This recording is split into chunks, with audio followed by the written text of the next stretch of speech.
Yeah, Julie, throughout the process, I think people have constantly looked for a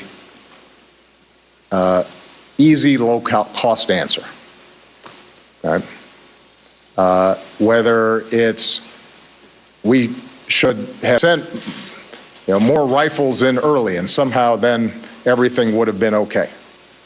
Or if I had taken that shot even after Assad offered to give up his chemical weapons, then immediately things would have folded, or the Assad regime would have folded, and we would have suddenly seen a peaceful Syria. This is a hugely difficult, complex problem, and I would have hoped that we would have learned that from Afghanistan and Iraq, where we have devoted enormous time and effort and resources with the very best people, and have given the Afghan people and the Iraqi people an opportunity for democracy, but it's still hard, as we saw this week in Afghanistan. That's not by virtue of a lack of effort on it or a lack of commitment.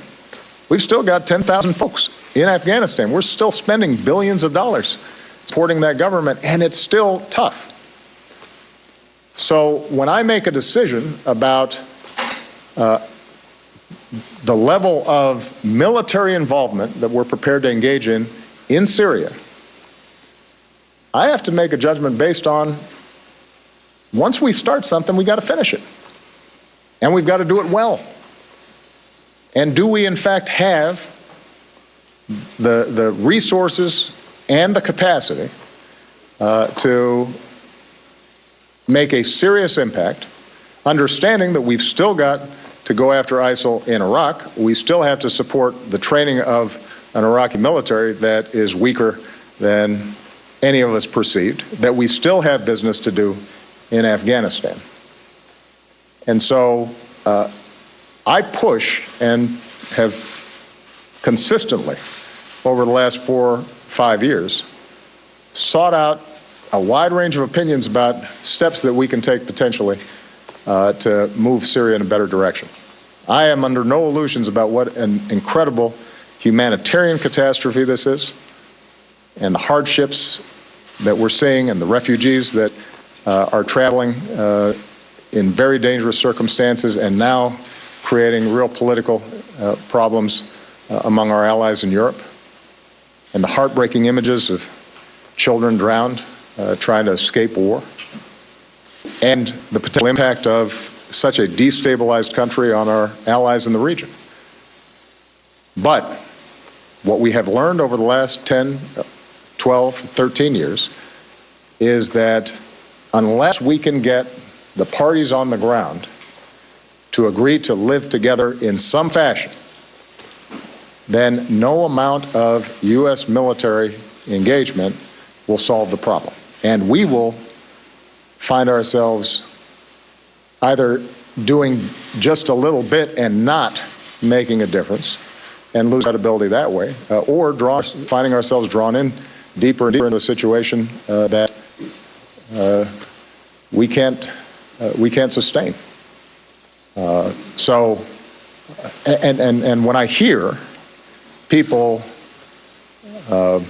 offering up half-baked ideas as if they are solutions, or trying to downplay the challenges involved in the situation, what I to see people ask is specifically, precisely, what exactly would you do, and how would you fund it, and how would you sustain it? And typically, what you get is a bunch of mumbo jumbo. So these are hard challenges. They are one to continue to pursue. The top line message that I want everybody to understand is we are going to continue to go after ISIL. We are going to continue to reach out to a moderate opposition.